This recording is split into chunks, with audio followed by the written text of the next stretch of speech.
Hello and welcome to the Dorm Room Dispute Podcast. I am Mitchell Kaminsky, and let's get right down to it. Breaking news coming from the Washington Post this week as they dropped a bombshell. If you haven't read the article, I encourage you to check it out. It's a good read. But 15 female former employees of the Washington Redskins detail a toxic work environment, providing statements alleging harassment and mistreatment spanning over a decade.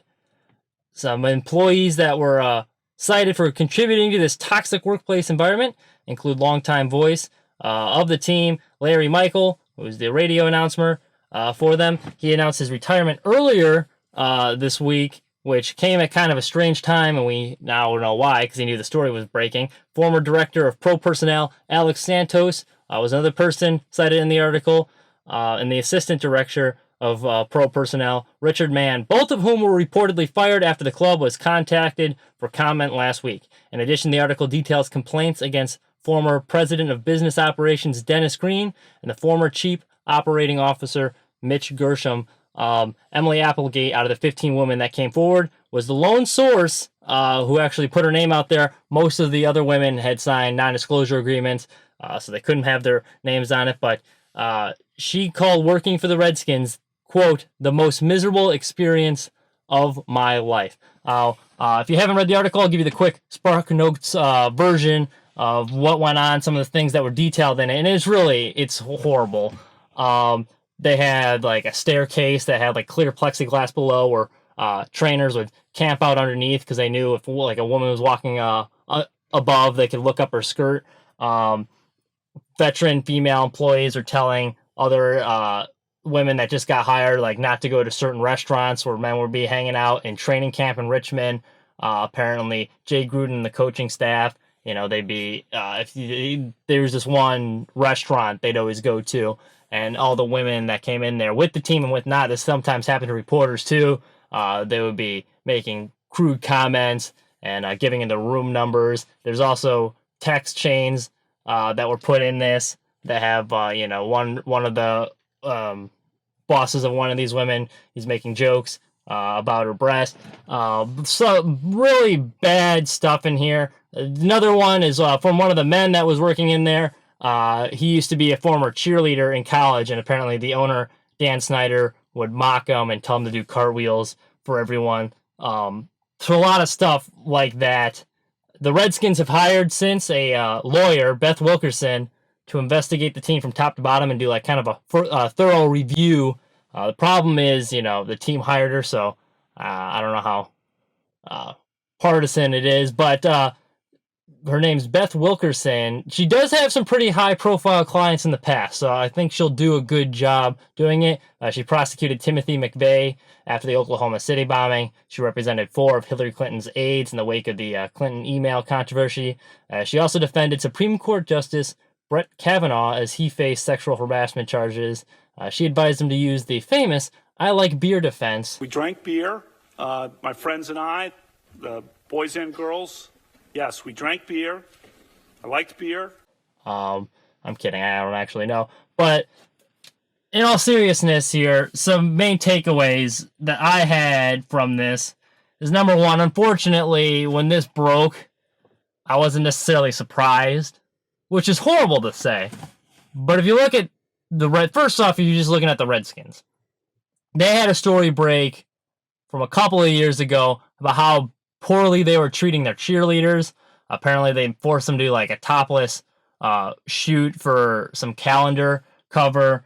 There was some detail. Former cheerleaders were coming out and detailing like a bad work environment with them and some of the stuff that the team was making them do.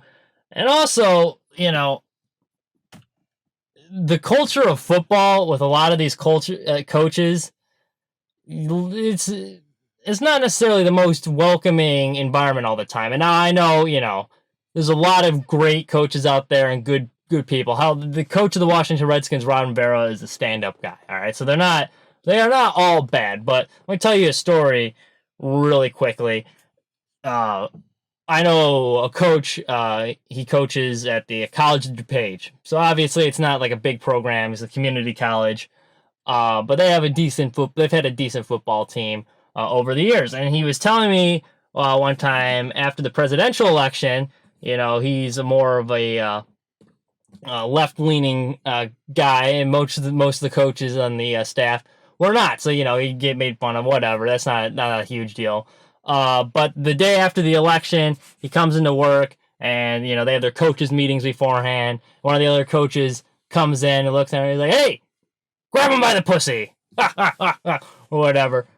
And that's not something you should be joking, obviously, about Trump bragging about sexual assault, and he got a good kick out of that, and he didn't see anything wrong with it. And I think that you see a lot of this going on in football in these locker rooms.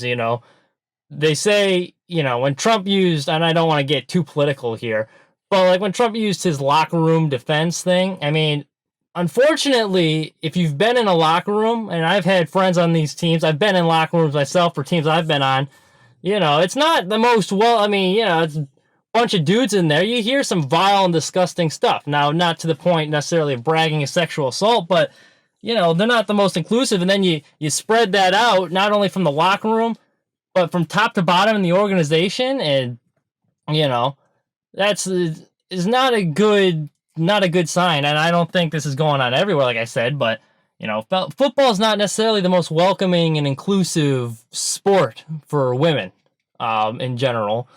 It did not surprise me when this came out. It's like, yeah, I could totally see that going on in the NFL. Second, that thing that doesn't say is Dan Snyder, and I think he knew exactly what was going on during this. He wasn't cited in the article, but if you are a good owner, you should be knowing what's going on in your organization. You cannot plead ignorance, because if you truly didn't know this was happening, you're a horrible owner. And if anything, that's almost worse, like, to just be that negligent and like not know what's going on in your own organization. You are a terrible owner. I think he did know what was going on. And some of the things that, show this, you look at just like their history, he didn't change the name, because they announced they're going to change the Redskins name. He didn't change the name until all of these sponsors said, we're not going to advertise with you. You were pulling FedEx, like, I'm pulling our sponsorship. Nike's like, we're not selling your merchandise until you change the name. And he felt the pressure from them, so he decided to change it. A lot of these guys listed in the article didn't get fired till earlier this week before this article came out. So there's a lot of damage control going on. And also Ron Rivera, who has been thrown around here, is because he's a minority coach, and they're just kind of using him like, oh, we're going to have Ron help us with the name. Well, he's trying to figure out a quarterback situation. He doesn't have time to be working on your name just because he's a minority. You're using kind of like your token minority coach, hey. And, when they hired him, he came out with a quote, and he's like, yeah, I'm going to do a change of culture around here. The culture needs to change.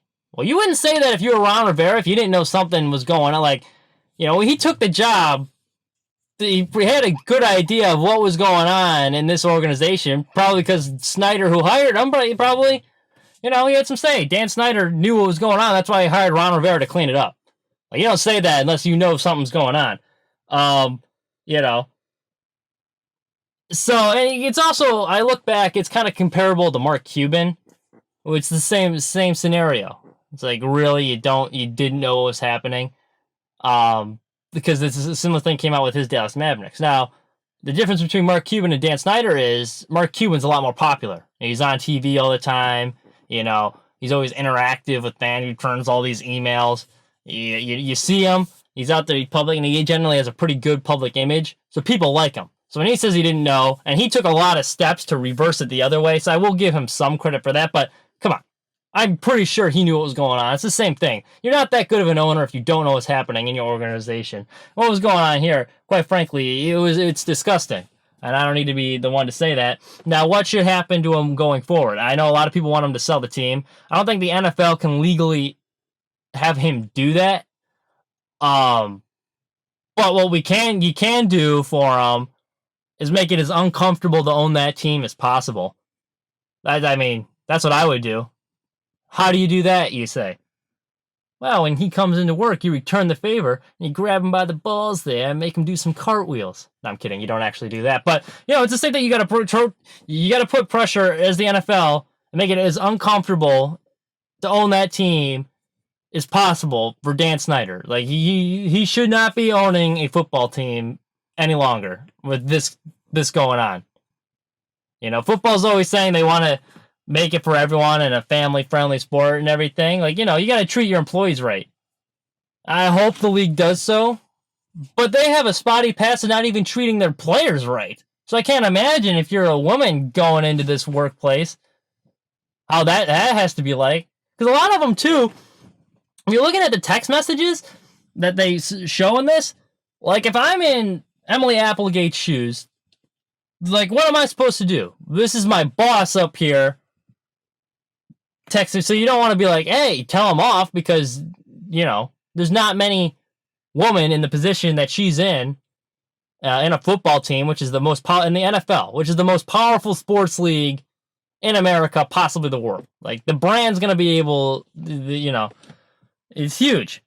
So you're not going to tell them off and risk getting fired because it's a hard position to get in. So, like, and the other problem is, too, like I said, Washington didn't even have an HR department or a sufficient one that anyone could go to, which is horrible.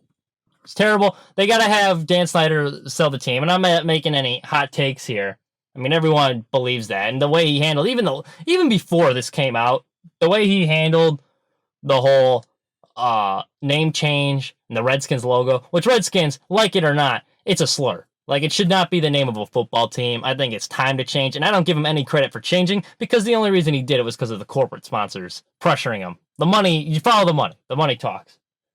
That's why I changed the name. So we'll see what happens here. Definitely something to look at moving forward. But yeah, we'll see. Talking about not treating the players right too, the NFL, they're going to be going down a similar path baseball was with this labor problems. You know, I was concerned about baseball not having a season, like I talked about on the last podcast. I'm really concerned. Now, baseball, I'm getting a little more optimistic. They've cleaned up the testing a little bit. The season will start. I feel confident about that. Whether it finishes, still a little concerned whether they're going to be able to finish. But the season's going to start, it looks like. They've cleaned up the testing a little bit. So we'll see where that goes. With the NFL, on the other hand, and that's a sport kind of like basketball, almost worse, where you're bleeding, spitting, sweating all over each other. If one player gets it, you're in trouble. And the NFL and the NFL Players Association, they're having talks about this right now. What's going to happen? The NFL reportedly wanted to make players who came down with COVID go on the, an injured list where they're not getting paid. I think it's injury exempt list. It was on, they're going to put COVID as a list of reasons how you wouldn't get paid, which is horrible. So the NFL doesn't even treat their players right.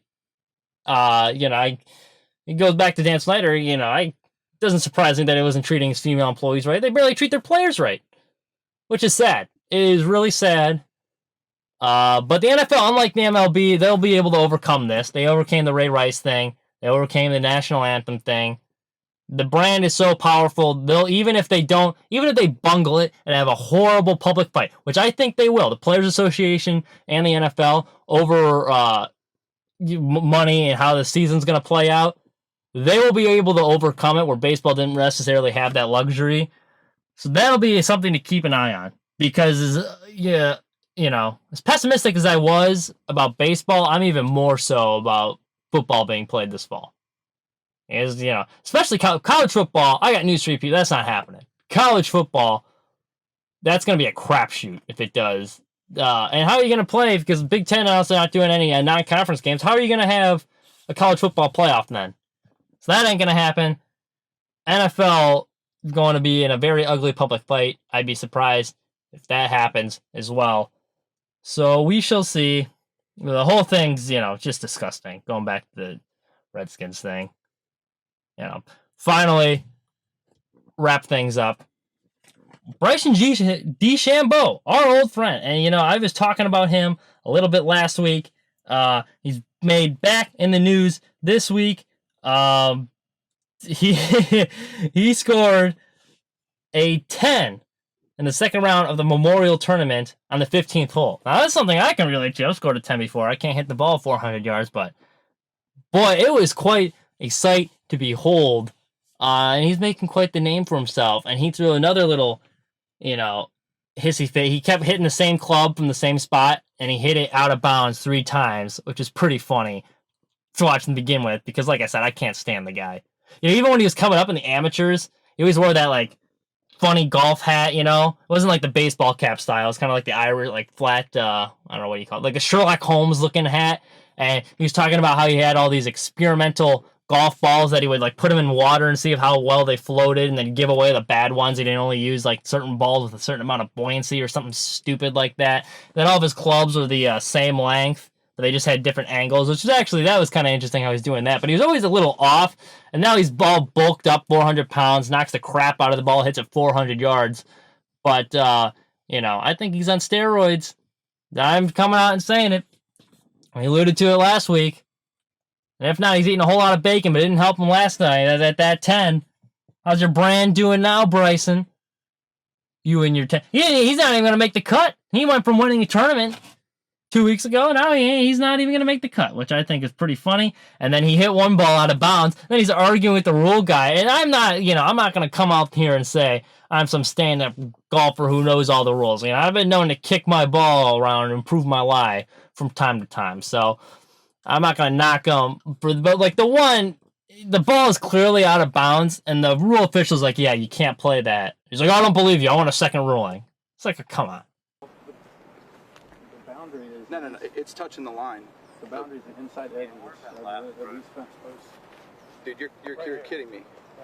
So you're saying that even though, so if you had a white post right here, even if it was on the back edge of the post, so you're saying that I don't believe that. Can I get a second ruling, please? Thank you. It's a fundamental rule of golf. Look at the ball with the post. I'll put it. You can probably see it on the screen here. If you're watching from our new YouTube page. But yeah, that's all I have for you. Make sure to check out, if you're just joining us first time, it's Dorm Room Dispute Podcast. Like and subscribe to our YouTube page. If not, check out our Twitter at Dorm Room Dispute Podcast. Marshall Macaluso should be back sometime this week. But thank you for tuning in. We will keep our eyes on this Redskin situation. And Bryson DeChambeau, with his protein shakes for breakfast and 27 strips of bacon. Bro, keep making me public enemy number 1. I can't stand, and you should, this is the other thing too, before I let you guys go. He had his caddy blocking the camera as he's walking to the ball. It's like, you gotta be kidding me, like a lineman. That caddy better be earning extra tips. It was bad for my brand. How's your brand doing now, bud? Now everyone thinks you're an ass. Ugh.